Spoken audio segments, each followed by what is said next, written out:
Okay, well, good afternoon, everyone. As you know, my name is Amber, and I'm here to give a speech for my introductory speech class. And I chose to do my subject on Hedy Lamarr. So, every day around the world, everybody uses cell phones. You know, we may use them to communicate with each other, to look up things on the internet, and for GPS locations. Frequency hopping spread spectrum is something that was utilized to create what we now know as Bluetooth and Wi-Fi. Who knew that a screen star from the 1930s and 40s, Miss Hedy Lamarr, would be the inventive genius behind that? And I will get into that in a little bit. So sorry if I lost you already. Yeah. You're doing good. Hedy Lamarr was born Hedwig Eva Maria Kiesler in Vienna, Austria on November 9, 1914, to Jewish parents. She grew up acting in plays, and at the age of 16, she actually went to Czechoslovakia and started her film career. The first movie that she did was in 1930 at the age of 16, and it was called Money on the Street. She then went on to do some other films called Storm in a Water Glass and No Money Needed. In 1933, she was offered a role in the film Ecstasy, and basically, she ended up being the first woman to ever appear nude in a film.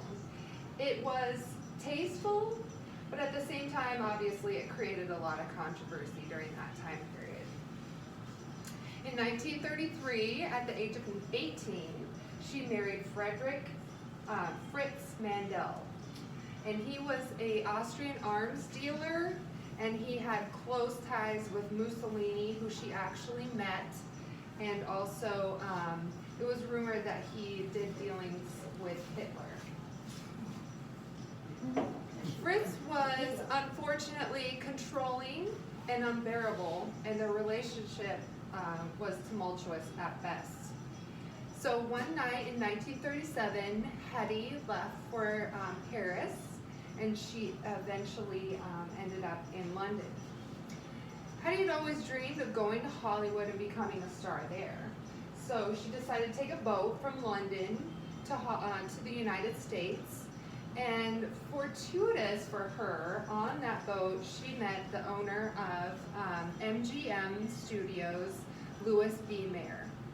And she convinced him, basically, to give her a movie contract, which he finally agreed to at $500 a month, I think it was.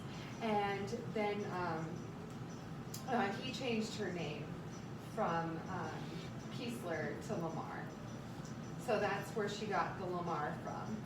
She went on to perform in movies such as Algiers in 1938, Lady of the Tropics in 1939, Boomtown in 1940 with Clark Gable, and Tortilla Flat in 1942 with Spencer Tracy.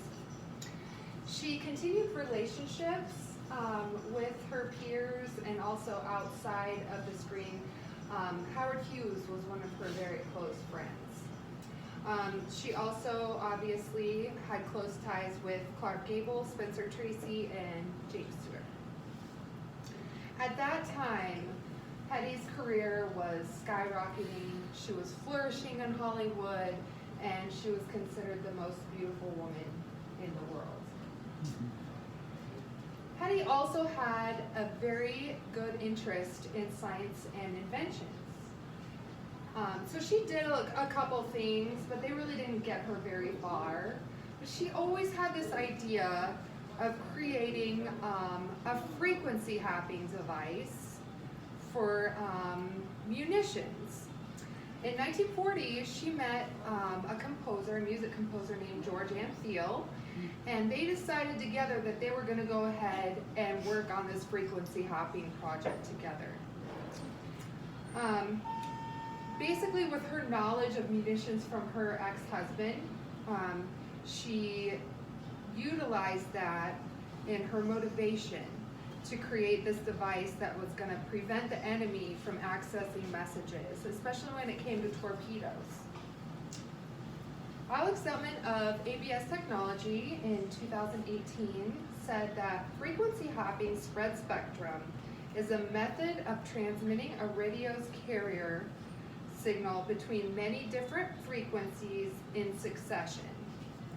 Transmitter and receiver are synced to switch or hop to a special frequency at a specific time.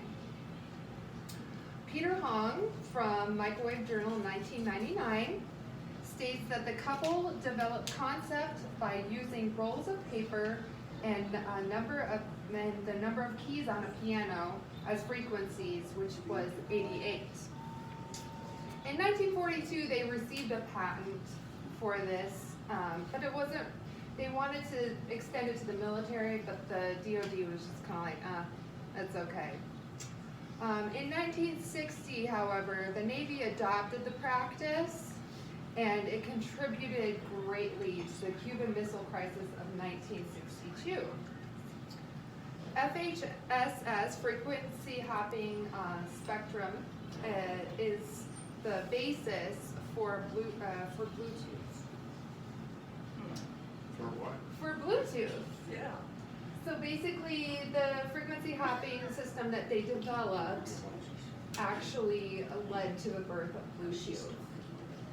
And also Wi-Fi in an indirect way. After the patent, Hedy Lamarr just went ahead and sold war bonds for the rest of the war, and she continued acting until 1958. Vanity Fair in 2017 states that in 1966 there was a book written about her called Ecstasy and Me.